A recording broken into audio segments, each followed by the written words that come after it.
With the public hearing set to begin, we have new CBS News polling about the impeachment inquiry.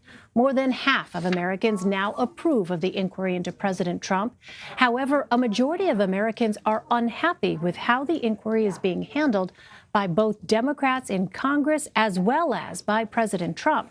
CBS News Director of Elections and Surveys, Anthony Salvanto, is here for a closer look at the numbers. All right, Anthony, this is an interesting snapshot on the eve of this public impeachment inquiry hearing. So what challenges can both parties expect going forward in trying to move public opinion on this issue? I think there are a lot of challenges coming out of this. I mean, one thing you mentioned, which is that neither side, not the Democrats in Congress, not President Trump, gets net positive approval for how they've been handling things to this point. But the other thing that's really striking is that views on whether or not the president deserves to be impeached really haven't moved, just haven't budged. So over the last few weeks, where there have been these closed door hearings and some things, coming out here and there, that hasn't moved the needle at all. And you sort of double up on that is that 73% of people say going into this, their mind is already made up about what's happened. So you really don't have a lot of room to move in terms of moving the needle, no matter which side you're on. And that's one of the things I think is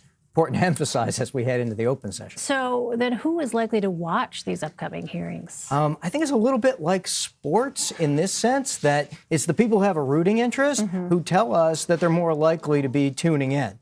So we know that partisans are more likely to say that they're going to watch this live or watch at least some of it. Now, maybe that's to be expected, right? Because they are already sort of engaged in all of this. And it might be a little bit surprising that people who say their minds aren't made up are then not tuning in at the same frequency. But number one, they'll probably hear about it through news feeds and clips, et cetera. But they're also just not following this as closely. And that, again, goes back to this idea of what will it take to actually move public opinion? Maybe a lot. So Wednesday will be the first open hearings. Is that, first of all, something that the public wants? And do we know what the effect of that closed-door testimony has been so far? Because they did release transcripts, but, there's a lot there for people to go through. Yeah. Well, so far, we find that people say a mix, at least, of open with some closed door, depending on the sensitivity, is what finds favor, or completely open.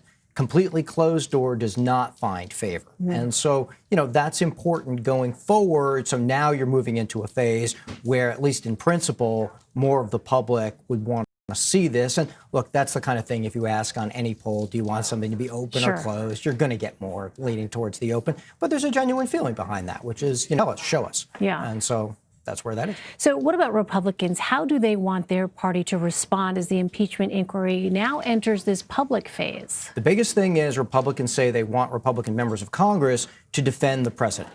So we know going in, Republicans don't think he's done anything wrong. They certainly think at the minimum that it would be fine, if not proper and typical for what a president normally does.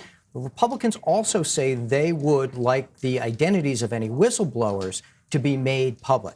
So that's been among the things that the party has been saying. The party in Congress, of course, has been very vocal calling for that. And now we see rank and file Republicans out there in the public also sort of echoing that call. Democrats, by contrast, saying that any identity should be allowed to remain private. So you see that the party really is not quite unified, but there is a very strong majority there that's saying stay behind, get behind the president. So interesting. We now have our baseline, and we'll see if anything shifts here as these hearings continue.